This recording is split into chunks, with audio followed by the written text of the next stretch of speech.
was a kid, 10, 11 years old, had a paper route. Used to fly down the hill like white lightning on my skateboard, standing on my hands, paper sack strapped around me. All the evening Capital newspapers rolled up into a roll with a little red rubber band wrapped around everyone. Fly down, stick the newspaper in the red plastic box.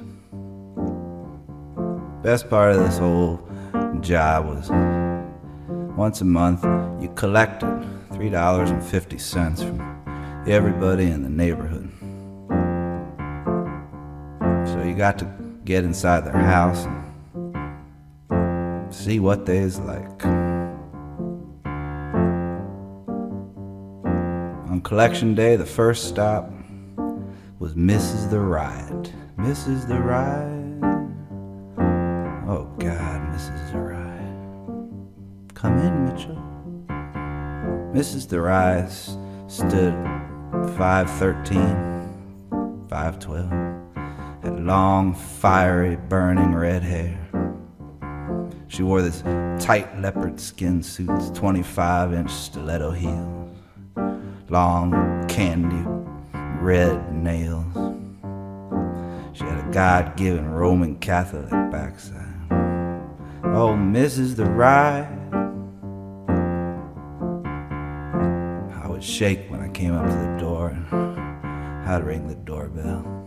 And the door would just slowly creep open. And I would look up, and there she'd be looking down at me. Mrs. the Riot.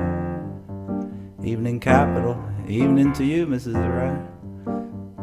Collecting. She would say, Mitchell, come in, dear boy, come in. And I would start to knock my knees and shake. Her eyes were on fire like a Roman candle. Her lips were shiny, thick and gleaming. Every nook and cranny of her house had little crosses and religious stuff. She had a table right when you walked in that had a gigantic Bible nearly as big as me.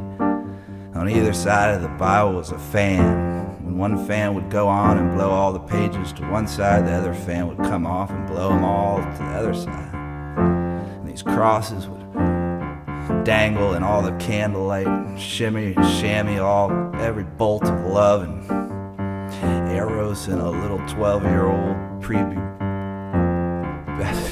paper boy's heart. Is that a boy or a girl, Marge, who delivers the papers?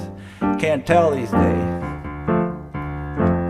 $3.50, Mrs. the Riot. She would kick on the stereo. Her hi-fi and Brazil 66 would come on. She would start mamboing all around the room. Those God-given Roman Catholic hips.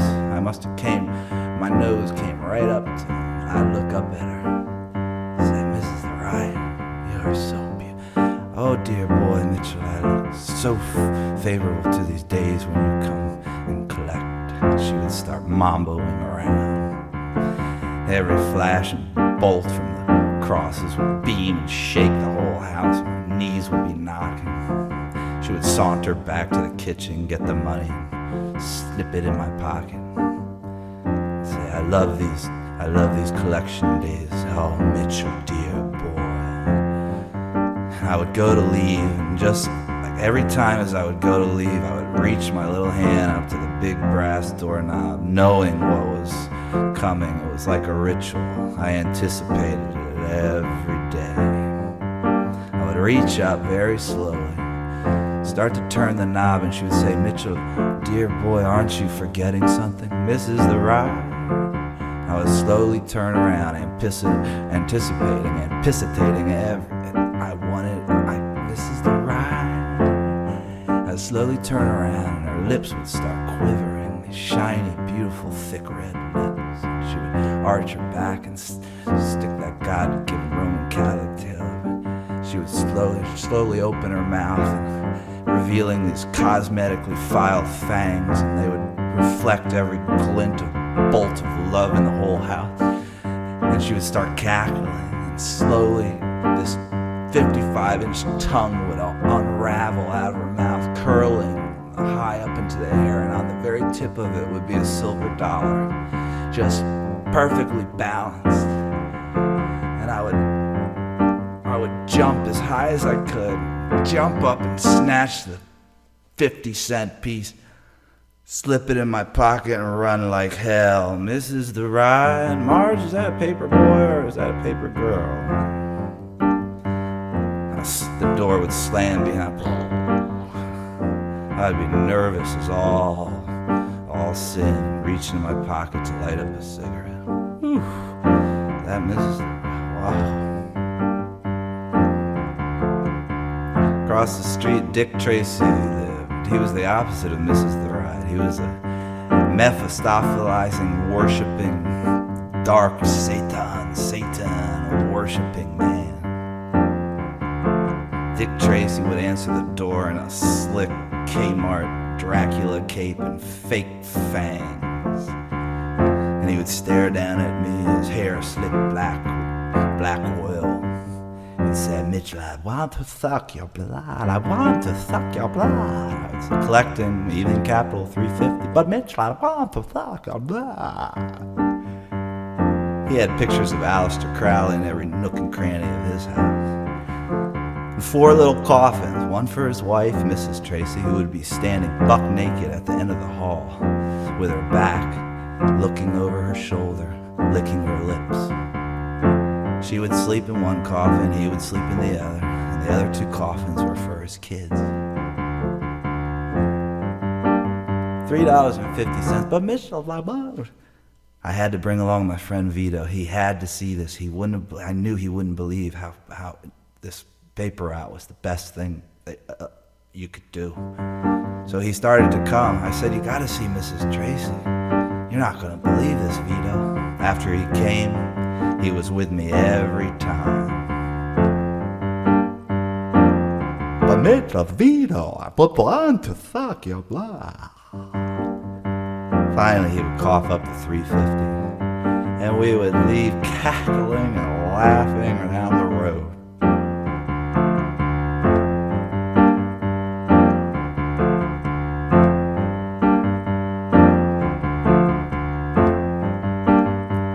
Up all the way to the top of Breton Place and stop at Mrs. Cuco's house. She would answer the door. She stood 10 feet tall, weighed about 30 pounds. She would have a bottle of Jack Daniels in one hand and George Dickel in the other. She would say, hi, boys.